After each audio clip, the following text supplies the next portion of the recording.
Why did Stalin order the execution of his own friend, the Union's most depraved official? The story they hid for decades.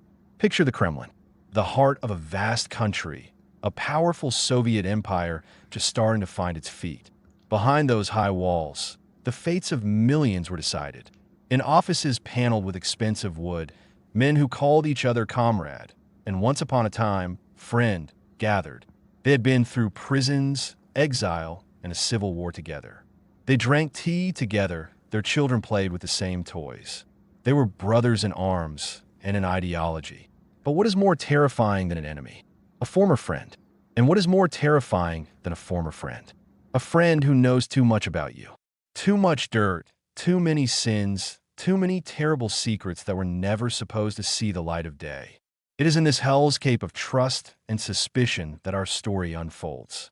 The story of Abel Yenukidze, a man Stalin once considered a friend and later coldly ordered to be erased in a labor camp dust. Officially, it was for treason. Unofficially, the unofficial reason was so monstrous that they hid it even from the most initiated. It involved the most unthinkable, the most base form of depravity imaginable, a taste for children in the most sinister sense of the phrase. This story isn't just the biography of one man. It's an X-ray of an entire era. An era where the ideals of a revolution collided with human vice, where high-minded talk of a bright future drowned in the mud of the oldest, most vile crimes. The early years, the making of a revolutionary. Abel Yenukidze was born in 1877. Let's pause on that date for a second. That's not just a number. Think about it. The first Russian Revolution was still almost 30 years away. The Russian Empire was all about the Tsar, the landowners. Serfdom was abolished, but its spirit still hung in the air. Georgia, the Kutaisi province, a picturesque region, but life for the peasant family Abel was born into was hard, full of labor and deprivation. He got an education in Tiflis, one of the cultural and revolutionary centers of the Caucasus, a city where Eastern and Western cultures clashed, where people argued about the future in coffee houses and read forbidden leaflets in underground circles. And then, at 19 years old, the young, passionate Abel found his way into a Marxist circle. What drove him? A genuine belief in justice? A thirst for change? Or just the energy of youth looking for an outlet? Probably a mix of all three. But this was his point of no return. From that moment on, his life changed dramatically. By 1901, he went underground. Imagine, a guy in his early 20s renouncing a normal life. No family, no stable job, no home. Constant danger, surveillance, the risk of arrest. He devoted himself completely to the specter haunting Europe, the specter of communism. And that same year, a key event happened. He indirectly connected with Lenin himself. For a young revolutionary, this was like a seminarian getting a blessing from the Pope. Lenin wasn't just a man. He was a symbol, an icon, a guiding star.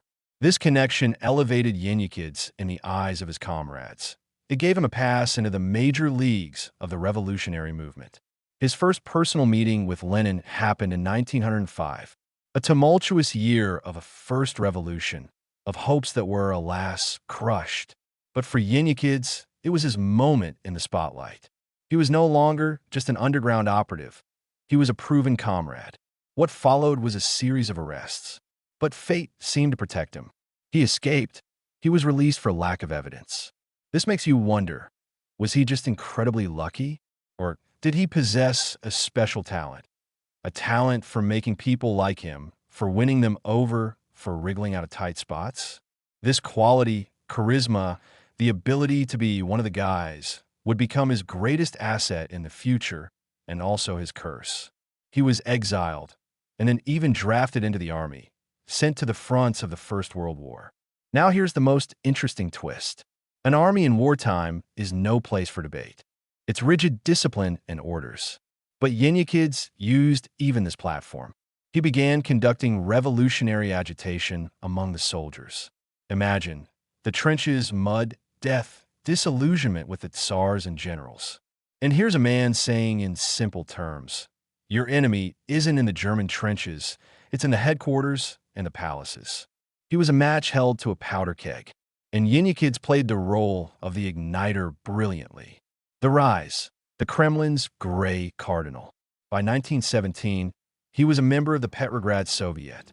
By 1918, he was on the Presidium of the All-Russian Central Executive Committee. This was no longer just a comrade. This was real power, serious power. And this is where we get to the most crucial part of his career. After the revolution's victory, when the government moved to Moscow, Yenukidze got what seemed like a technical, but was actually a key position. He became the Kremlin's chief administrator, the manager, the superintendent. Just a superintendent, you might ask. Well, let's use our imagination here. The Kremlin in those years wasn't just a museum and a symbol. It was a real fortress where all the top leaders of the country lived and worked. Stalin, Trotsky, Zinoviev, Kamenev, Bukharin. Their families, children, servants, guards. It was a small, closed-off world inside the big world. And the man who managed this world controlled everything. He decided who got into the Kremlin and who didn't. Who got which apartment. What food ended up on the leaders' table. What cars they rode in. Who guarded them. He knew everything. Who had a mistress. Who drank too much. What the spouses whispered about at night. What each of these iron Bolsheviks' weaknesses were. Economic context and analysis. The NEP and the birth of a new aristocracy. To understand what happened next, we have to look at the economic context of those years. The 1920s were the time of the new economic policy, NEP. After the horrors of war, communism, and famine, the Bolsheviks allowed a bit of private trade. Stores, cafes, and restaurants popped up on the streets again. It was a strange dual era. On one hand, slogans about equality and brotherhood. On the other, the wild excesses of the Nepmen, the new rich who bought up noble mansions for a pittance and partied while the rest of the country suffered. And this duality seeped behind the Kremlin walls. The revolutionaries, who for years had survived on rations of black bread and herring, suddenly had access to luxuries. They got nice apartments, cars, dachas, country houses. And Yenukidze, as the chief distributor of these perks, became a key figure. He was the guy who could get his hands on scarce French cognac, Italian shoes for a wife, or Swiss chocolate for a child. He was the miracle fixer. This made him incredibly influential. Everyone treated him with respect. Everyone liked him. He was the life of the party, one of the guys. But his official titles were serious. Secretary of the Presidium, member of the Central Executive Committee. He was, in essence, the uncrowned master of the Kremlin. And with this growing influence, the darker sides of his nature began to show. The fall, the shadow of suspicion, and the Kremlin affair. The 1930s. Stalin was gradually purging the entire old Leninist guard. A life-and-death struggle began. And in 1935, the Kremlin affair exploded. It was a major case about an alleged conspiracy among the Kremlin staff and even high-ranking officials to assassinate Stalin. The main defendant was Abel Yenukidze. He was accused of creating a terrorist group. It's hard to say how justified these accusations were. Most likely, it was just a pretext. Stalin needed a reason to remove a man who knew too much and whose influence had become too obvious. But then something remarkable happened. Yenukidze was defended by his old friends, Sergo Ordzhonikidze and Kliment Voroshilov. These were titans, men from Stalin's innermost circle. Their defense worked. The death sentence was commuted to exile. He was sent to the Caucasus to oversee the region's resorts. It seemed he had gotten off easy, but his enemies, including the all-powerful Nikolai Yezhov, head of the NKVD, the secret police, didn't let up. Stalin was furious, not so much at Yenukidze himself, but that his friends had dared to defy him. Ordzhonikidze received a severe reprimand for his association with an enemy of the people. This was a clear signal. No one was untouchable. And here's my take. I believe Stalin, at this stage, gave Yenukidze a chance. He removed him from Moscow, but kept him alive. Perhaps a remnant of the old friendship was speaking. Perhaps he was just waiting for Yenukidze to make his next mistake. Or perhaps he already knew another, more terrible truth about him and was just waiting for the right moment to deliver the final blow. Yenukidze's party membership was briefly restored. But it was only a stay of execution. 6 months later, he was arrested again. During interrogation, he made a stunning confession. He told the investigator that the real reason for Stalin's hostility was not a conspiracy, but the fact that he, Yenukidze, had tried to persuade Stalin not to execute his former comrades, Kamenev and Zinoviev. If true, this was an act of either incredible courage or complete political suicide. To defend Stalin's enemies in 1937 was like holding a lit match to a barrel of dynamite. The sentence was a foregone conclusion: execution for anti-Soviet activity. But here, too, Stalin showed his sadistic, twisted nature. In July of 1937, he postponed the execution. He ordered them to wait until October. For 3 months, Yenukidze sat in a death cell, every day expecting to be killed. The hell that must have been going on in his mind during those 3 months, we can only guess. In October, the sentence was carried out. And only 22 years later, in 1959, he was posthumously rehabilitated, recognized as a victim of Stalin's repressions. It seemed a period had been put at the end of his sentence. An innocent victim of a bloody tyrant. But is it that simple? The true crime, the secret buried in a diary. The official version was one thing. But the real reason, the one whispered about in the corridors of power but never spoken aloud, only surfaced after the death of another woman, Maria Svanidze, a relative of Stalin's first wife. She kept a diary, and in this diary, she revealed the shocking truth about Abel Yenukidze. That same one of the guys, the life of the party, the generous manager, was a pedophile, a sadist, the chief organizer of a whole system for the corruption of minors. Let's not mince words. This is not a taste for children, not a libertine. This is a pedophile, and it changes everything. Here's what Svanidze wrote. Yenukidze, as the Kremlin's manager, oversaw not only the leaders' daily lives, but also the Bolshoi theater. Together with Mikhail Kalinin, the all-union head of state, he created a veritable farm for the pleasures of the top party elite. To work at the Bolshoi theater, in its ballet school, only those girls and women deemed attractive were allowed. And the key condition, they had to be willing to engage in intimate relations with the leadership. But that was just the tip of the iceberg. Special attention was paid to mothers who had teenage daughters. Mothers were offered a deal with the devil. Their daughters would participate in orgies with the highest officials, and in return, the family received all the benefits of the Soviet paradise. Huge salaries, access to the best Kremlin doctors, luxurious apartments in central Moscow, dachas. The most shocking detail in Svanidze's diary is the mention of the age of the youngest victims. They were just 9 years old. 9 years old. Little girls who should have been playing with dolls became victims of lustful old men in party uniforms. The question arises, how could this happen? How could mothers agree to this? The answer lies in the ideology and the economics of the time.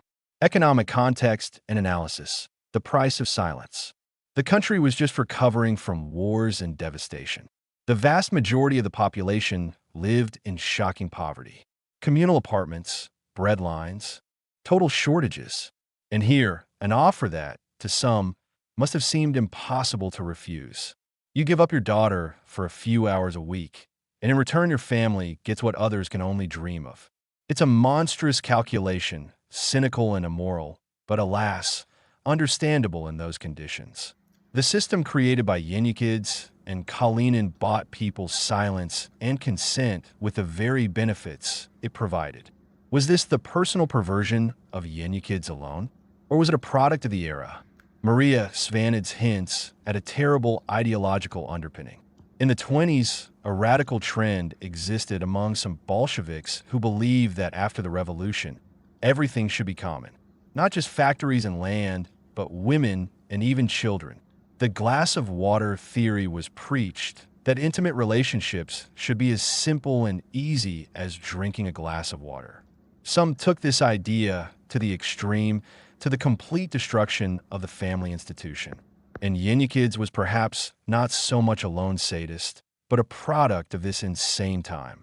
He was the one who put these twisted ideas into practice, creating a system of communal depravity for the chosen few. And now we return to the central question. Why did Stalin have him executed? Version 1, the official one, for political treason. It doesn't hold up. Too many inconsistencies. Version 2, the secret one, for pedophilia. And this one seems far more logical. Put yourself in Stalin's shoes. You're the leader of a huge country. You're building a new, bright world. You talk about morality, family, socialist values. You're trying to move away from the radicalism of the 20s and return the country to normalcy. And suddenly you find out that your old friend, a man you've known for decades, whom you let into your home, who interacted with your daughter Svetlana, that this man is the ringleader of a pedophile ring corrupting children. What do you feel? Disgust, rage, a desire to wipe this monster off the face of the earth. But there's also a political calculation. If this truth comes out, it will undermine faith in the party, in the government, and you personally. It would be a scandal that would shake the foundations of the state. So, you can't try Yenukidze officially for this. You can't even say it out loud. You need to find another clean charge. In treason, in conspiracy, and quietly, without any noise, liquidate him and bury the truth with him. Stalin ordered Yenukidze's execution not because he was a political rival. He ordered his execution because he was a monster. He was the embodiment of that rot, that moral decay that had begun to eat away at the party elite from the inside. Stalin removed him like a diseased organ to save the whole body. And he did it in a way that no one would ever know the real reason. Victim or perpetrator. So, who is Abel Yenukidze? An innocent victim of Stalin's tyranny, who was later rehabilitated, or a sadist and pedophile who got what he deserved? In my opinion, there's no simple answer here. This is a classic case of one monstrous crime being punished under the guise of another. He was both a victim and a perpetrator at the same time. A victim of a ruthless political system, but also a perpetrator against dozens, possibly hundreds of children whose lives he shattered. His story is an eternal reminder that absolute power corrupts absolutely, that behind loud slogans and high ideals often lurks the most base human filth, and that the most terrible secrets are kept not in secret bunkers, but in seemingly harmless diaries, waiting for their moment to tell the truth. This story makes you wonder, how many more such Yenukidzes remain in the shadows of history? How many more terrible secrets do the Kremlin walls hold? All right, folks, that wraps up our dark but necessary story. I hope it made you think about the nature of power, morality, and the price people pay for silence. If this piece resonated with you, if you want to see more of these deep dive, truth-revealing investigations, then subscribe to the channel, hit the like button, and most importantly, write in the comments what you think. What's your take? Did Stalin do the right thing by hiding the real reason for the execution? Could the mothers who gave up their children be justified by their desperate circumstances? Or is there no excuse for such an act? Your opinion is crucial. It helps bring history to life and see it from a new angle. Write, debate, discuss. Let's preserve the memory and learn from the past together. See you in the next piece.